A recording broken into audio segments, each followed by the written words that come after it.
몬테소리 홈스쿨링 수업, 센터 수업, 엄마표, 표가 있는 걸까? 응. 궁금하셨다면 이 영상이 분명 도움이 될 거예요.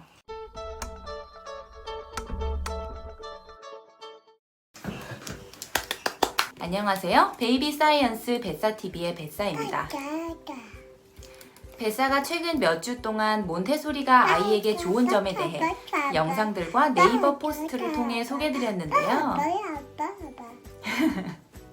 몬테소리 유치원에 다닌 아이들과 엄마 따라했어? 엄마 그렇게 말했어? 뱃사가 최근 몇 주 동안 몬테소리가 아이에게 좋은 점에 대해 영상들과 네이버 포스트를 통해 소개드렸는데요. 몬테소리 유치원에 다닌 아이들, 일반 유치원에 다닌 아이들을 비교했을 때에도 실제 몬테소리 유치원에 다닌 아이들이 수행 기능이나 사회성, 뭔가를 마스터하려는 내적 동기가 더 강했고 수학이나 읽기 등 몇몇 분야에 특히 강점이 있었다는 연구 결과들이 많이 있어요. 그러나 몬테소리 효과에 대한 연구들은 대부분 몬테소리 유치원에 다닌 아이들 위주로 연구되어 있어요. 애초에 몬테소리는 교육기관의 커리큘럼이기 때문이에요. 그래서 한국에서 주로 하는 방식인 홈스쿨링 수업, 센터 수업, 엄마표 수업인 경우에도 효과 있을까? 하는 의문이 드실 수도 있는데요. 물론 이에 대해 어떤 연구가 진행된 건 아니지만 몬테소리에 대해 짧은 기간이지만 나름 깊이 있게 공부해본 뱃사의 생각을 오늘 공유드리려고 합니다. 3세 이전과 3세 이후 몬테소리 활동 방식이 상당히 다를 수 있기에 연령대를 둘로 나눠서 설명드릴 거예요.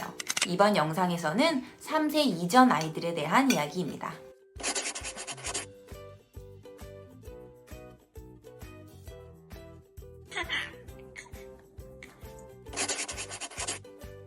(3세) 이전 아이들의 몬테소리 활동은 3세 이후에 비해 일상생활 영역의 비중이 높고 정확하게 많은 단계를 복잡하게 밟는 특성이 좀 덜합니다. 예를 들어 같은 테이블 닦기 활동이라고 해도 3세 이후 커리큘럼에서는 준비와 마무리를 다 포함해서 20개 이상의 단계로 구성되어 있다면 3세 이전 아이들은 준비, 마무리는 상당 부분 생략되거나 지도자가 도와주고 실제 활동은 테이블을 적신 뒤 마른 걸레로 닦기 이 정도만 하는 시기예요. 앞으로 몬테소리식으로 아이들과 함께 일상생활의 활동을 하신다면 아이들의 수준에 맞게 1단계에서 2단계 정도로 활동을 구성해 주시고 아이가 잘하기 시작하면 조금씩 단계를 늘려나가셔야 합니다. 처음부터 너무 높은 기대감을 가지고 시작하시면 안 돼요. 또 다른 특징은 3세 이전 아이들의 발달 단계상 눈, 손, 협응에 도움되는 활동이 특히 많다는 거예요. 교구들도 대체로 여기에 포커싱 되어 있고 일상생활 속 물건들을 활용하는 활동들도 마찬가지예요. 예상외로 3세 이전 아이들의 경우 감각에 특화된 활동은 없는데요. 오히려 3세 이후 커리큘럼에 감각 영역이 있어요. 특히 어린 아기들에게 오감이 중요하다고 해서 촉감놀이 등을 많이 시키시잖아요. 그런데 몬테소리에는 촉감놀이라는 게 없어요. 몬테소리는 실제적인 것을 중시하거든요. 현실 세계는 오감으로 느낄 수 있는 자극들로 꽉 차 있기 때문에 굳이 촉감놀이를 통해 평소 느끼지 못하는 신기한 촉감을 느끼게 해줄 필요는 없다는 것이에요. 촉감놀이였어요? 몬테소리에 따르면 3세 이전 아이들은 무의식적으로 감각을 통해 자극들을 흡수하는 무의식적 흡수기에 있어요. 이 시기의 아이들은 실제 마주치는 이 세상의 모든 것을 눈으로 보고 손으로 만져보고 귀로 들으면서 자극들을 흡수하고 감각을 발달시킵니다.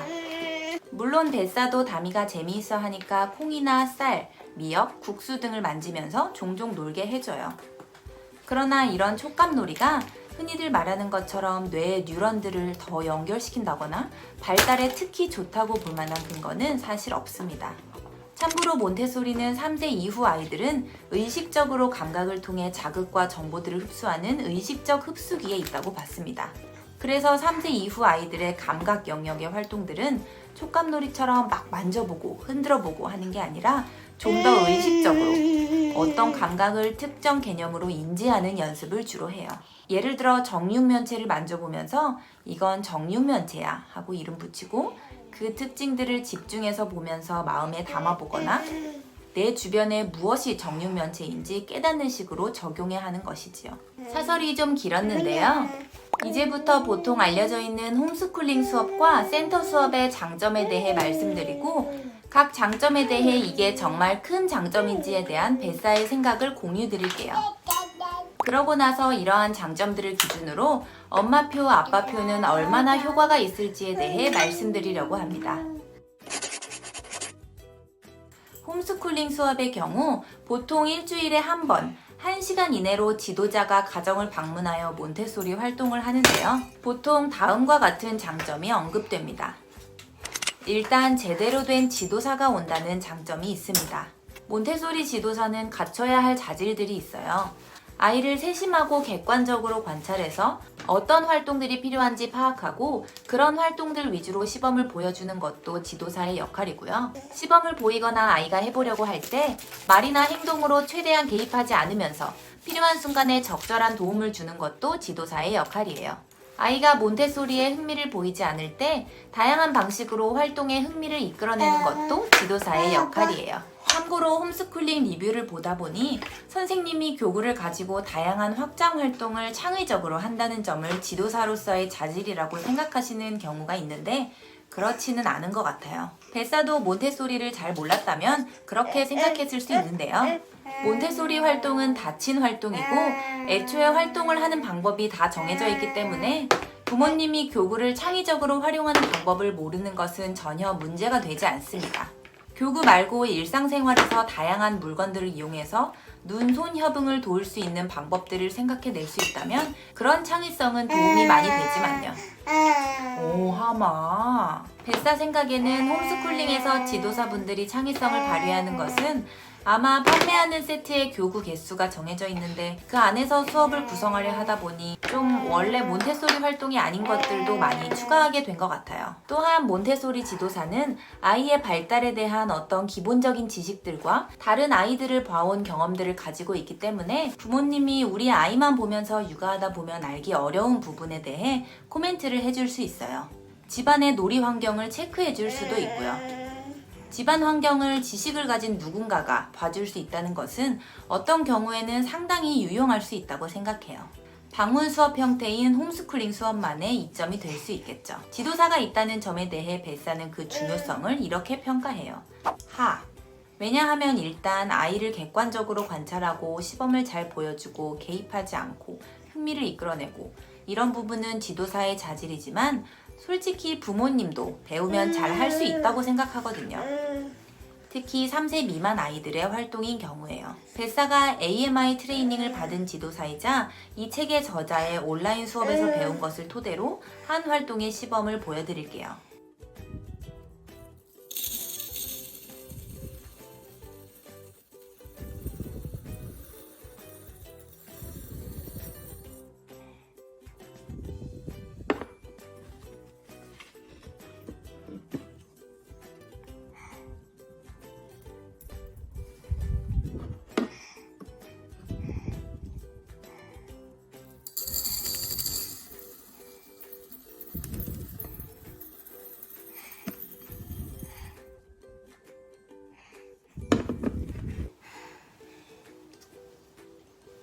어렵지 않죠? 몇몇 주의할 점만 숙지하고 있다면 사실은 충분히 부모님이 해주실 수 있다고 생각해요. 지도사의 환경과 아이에 대한 조언 부분은요. 앞서 말씀드렸듯이 집안 환경이나 아이를 체크해 줄 수 있다는 것은 장점이 될 수 있지만 사실 이걸 위해 몬테소리 수업을 들을 필요는 없다고 생각해요. 다른 서비스들을 통해서 이런 부분을 일회성으로 점검받을 수 있기도 하고요. 그리고 지도사의 조언이라고 해서 무조건적으로 맹신하지 않으셨으면 좋겠어요. 업체가 어떻게 지도사의 퀄리티를 관리하느냐에 따라 그리고 지도사 개개인의 자질에 따라 이러한 조언이 득이 될 수도 독이 될 수도 있다고 생각해요. 아무리 교육받은 지도사라 해도 본인의 어떤 경험들을 편향적으로 왜곡하여 전달한다거나 사실이 아닌 개인적인 생각을 사실인 것처럼 전달한다거나 이런 경우 부모님이 오히려 잘못된 조언에 휘둘릴 수도 있으니까요. 그렇기 때문에 조언을 참고할 수는 있지만 최종 판단은 항상 부모님이 잘 하시는 것이. 왜 튀었어? 최종 판단은 부모님께서 항상 잘 하셔야 합니다. 갖춰진 교구 세트가 있다. 제대로 된 교구 세트를 가지고 시작할 수 있다는 점은 장점으로 꼽힐 수도 있어요. 다만 뱃사는 개인적으로 3세 이전의 경우 교구가 그렇게 중요한 것 같지는 않아요. 3세 이전 아이들의 경우에는 교구가 사실 아주 특별하지 않거든요. 이 시기의 교구들이란 주로 눈, 손 협응을 돕는 교구들인데요. 열고, 끼우고, 넣고 이런 것들이에요. 물론 아이들의 흥미를 유도할 수 있는 심플함이라던가 삼원색의 사용, 아름다움 이런 요소들이 있고 아이의 발달 단계에 맞게 설계되었다는 등 교구의 장점이 있긴 하지만 시중에 눈, 손 협응에 도움이 되는 장난감들을 시기별로 잘 구입한다면 효과는 거의 비슷할 거라고 생각해요. 몬테소리 교구만큼 심플하진 않더라도 조작하는 방법이 몬테소리 교구와 비슷한 장난감들이 사실 정말 많이 있거든요. 또한 꼭 장난감이 아니라도 일상생활 속에서 눈, 손 협응을 도와줄 수 있는 물건들이 많이 있습니다. 우리 아이는 장난감에 흥미가 별로 없는데 흥미를 유발할 수 있게 설계되었다고 하는 몬테소리 교구에는 흥미를 더 가지지 않을까요? 하시는 분들도 있을 것 같아요. 그럴 수 있습니다. 다만 지금 아이의 발달 단계에 맞는 적절하고 심플한 장난감들을 잘 구비해 놓고 있는지, 아이가 흥미를 보일 수 있는 방식으로 적절하게 배치해 놓고 한 번씩 로테이션 해주고 있는지, 부모님이 아이와 놀아줄 때 집중할 수 있도록 충분한 자유와 적절한 개입을 해주고 있는지 등을 먼저 판단해 보는 게 교구 구입에 앞서야 할 것 같아요. 사실 몬테소리 교구가 그렇게 저렴하지도 않은데 집에서 몬테소리 활동을 제대로 해주려고 마음먹었다면 기본적인 환경 세팅이나 일상생활 영역의 아이용 물건 등 돈 들어갈 곳이 없지는 않거든요. 뱃사는 그래서 꼭 필요하다고 판단하지 않기에 정통 몬테소리 교구는 드리지 않기로 했어요. 뱃사에 교구 세트가 있다는 장점에 대한 평가는 하. 몬테소리 하는 시간을 기본으로 확보할 수 있다. 일상생활의 모든 영역에서 몬테소리를 하긴 너무 피곤하다고 생각하시거나 아주 적극적으로 몬테소리를 해볼 생각은 없으신 부모님이라면 집에 한 번씩 지도사가 오셔서 몬테소리 활동을 해주시는 것은 어쨌든 강제적으로 일주일에 한 번 정도는 활동을 하게 되므로 의미 있을 수 있어요. 물론 일상생활에서 적극적으로 하는 것보다야 효과는 적을 것이고 가성비가 있느냐는 별개의 문제이겠지만 적은 시간이더라도 안 하는 것에 비해서는 효과가 없진 않겠죠. 뱃사가 지난 영상에서 스쳐 지나가듯이 언급한 게 있는데요. 몬테소리에서는 3세 미만 아이들의 경우 2시간 작업 사이클이라는 게 있어요. 이 시간 동안은 아이들에게 손을 씻자고 한다거나 간식을 준다거나 누군가 방문한다거나 하는 등 아이의 집중을 방해할 수 있는 그 어떤 행위도 하지 않아요.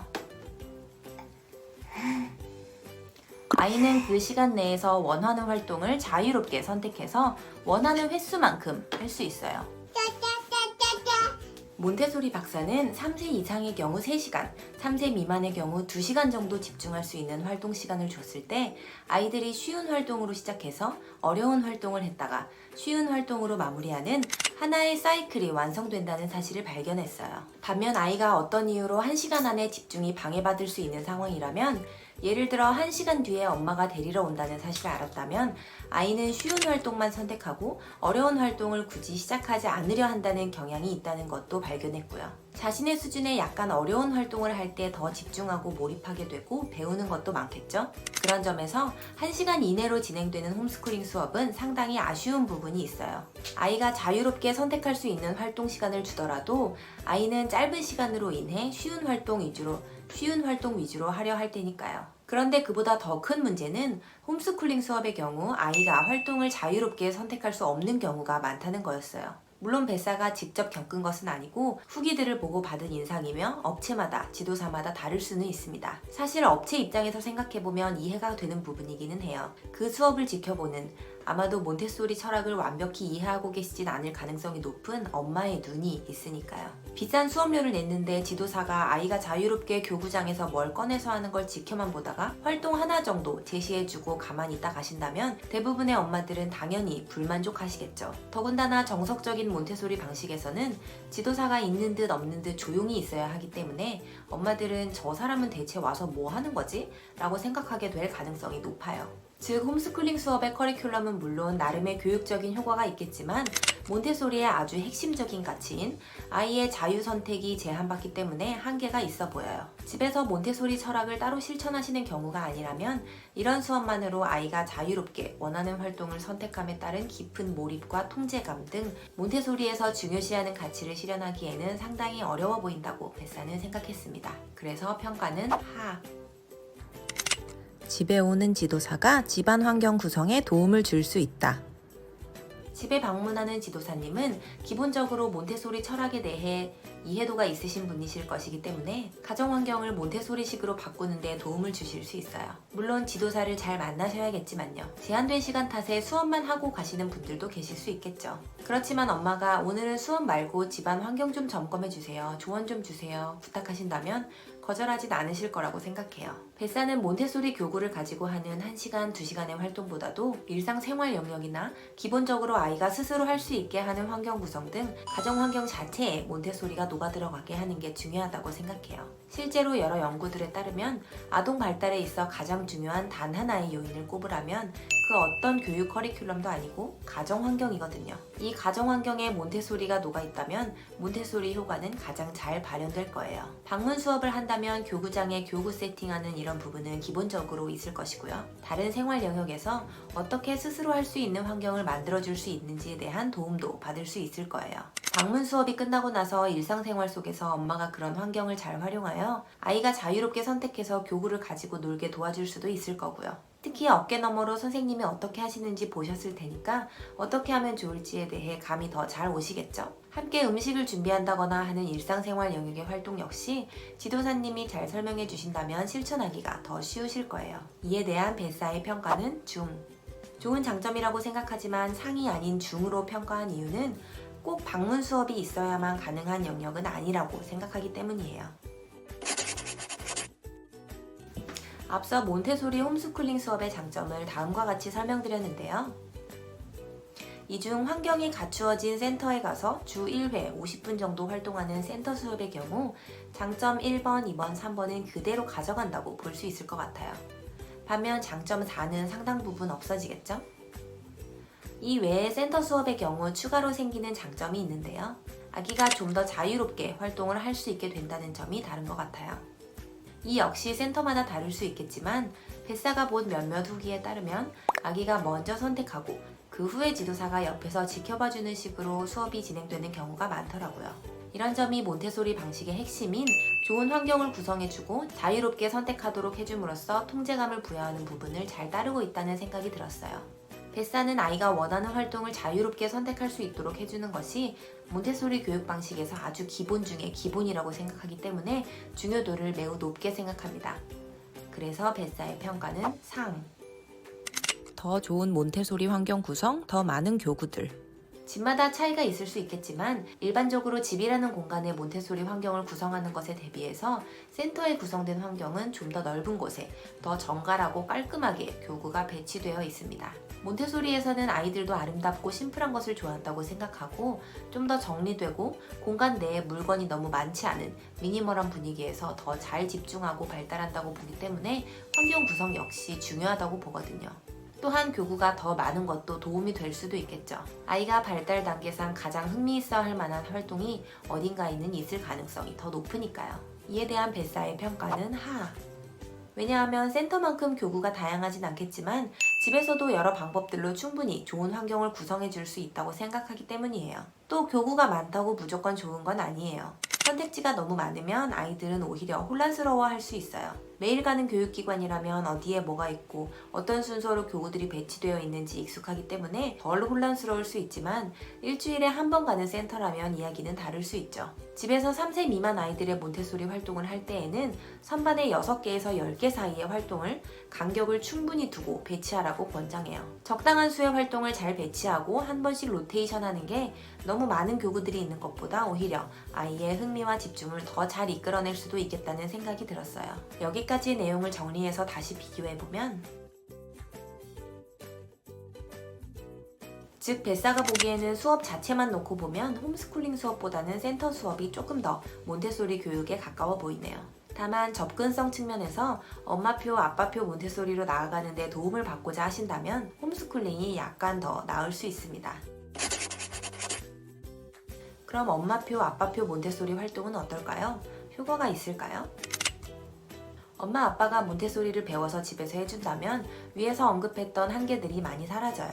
일주일에 한 번 1시간이 아니라 매일매일 한두 시간 이상은 몬테소리 활동을 하게 될 거예요. 매일 아이와 놀아주는 시간을 몬테소리 활동으로 채울 수 있다는 것은 몬테소리를 하는 시간 확보에도 도움이 되지만 부모님의 고민도 줄여준다는 점에서도 상당한 장점이 되는 것 같아요. 아이와 집에서 어떻게 놀아주지? 이 고민이 육아하는 부모님들의 큰 고민들 중 하나이기도 하니까요.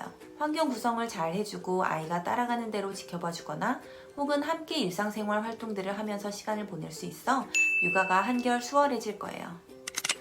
이 부분은 부모님이 몬테소리를 얼마나 잘 이해하고 평소에 실천할 수 있는지에 따라 평가가 달라질 수 있지만 부모님의 의지만 있다면 평소 생활에서 몬테소리 원칙들을 실천하기란 그리 어렵지 않다고 생각해요. 집에서는 2시간의 워크 사이클도 보장해 줄 수 있고요. 아이가 자유롭게 선택하도록 해주면서 개입하거나 방해하지 않으려는 노력도 할 수 있어요. 교실에서의 활동이 아니라 요리나 청소 등 정말 실제 삶에 의미 있는 일상생활 영역의 활동을 할 수 있다는 점도 몬테소리의 원칙에 아주 잘 맞아요. 또 몬테소리를 제대로 하기 위해 부모님은 많은 것을 알아야 하는데요. 어떻게 아이의 자율성을 존중하는지, 어떻게 개입하지 않는지, 어떻게 집중할 수 있도록 도와주는지, 집안 환경은 어떻게 만들어줘야 아이에게 좋은 건지, 어떤 식의 질문을 하는지, 아이의 행동을 어떤 식으로 보상하고 어떻게 훈육하는지 등 몬테소리 지도사가 알아야 할 정말 많은 자질들이 좋은 부모님을 만드는 자질이기도 하거든요. 몬테소리 지도사가 되는 과정은 궁극의 부모 교육이 아닌가 이런 생각이 들어요.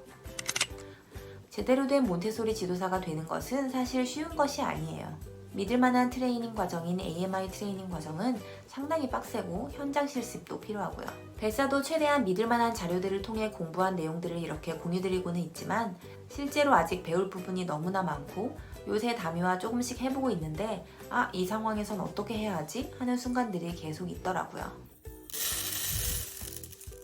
그렇지만 앞서 말씀드렸듯이 사실은 3세 미만의 활동인 경우 전문성이 그렇게까지 필요한가?에 대해서는 개인적으로 그렇지 않다는 생각이 들어요.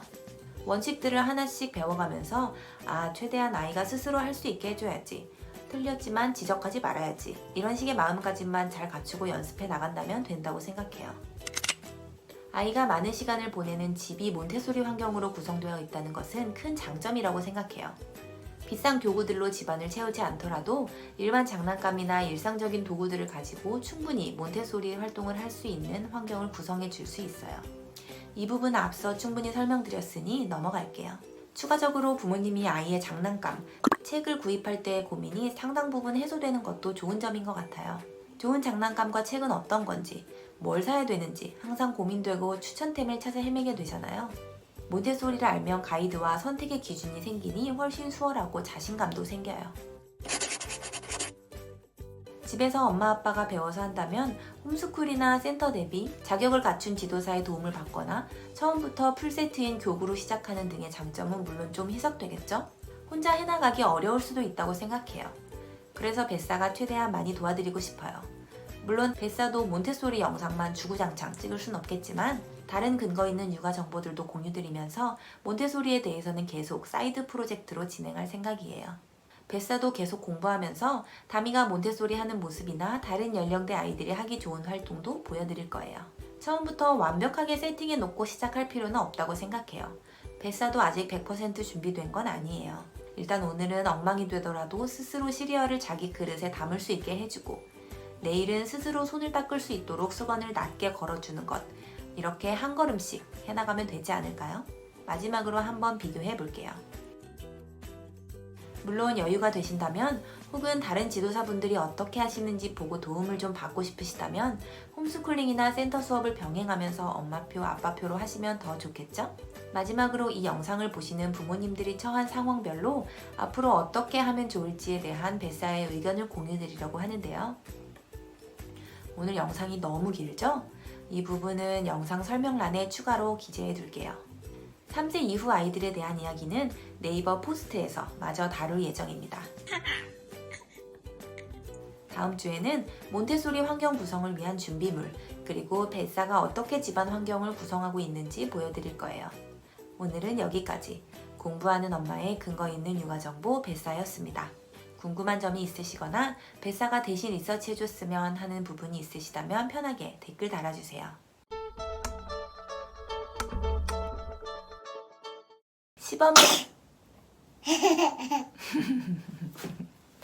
아치! 어떻게 했어? 그랬어? 아빠가 그랬어? 아빠가 그랬어? 엄마, 응? 아빠. 아빠 안아줘?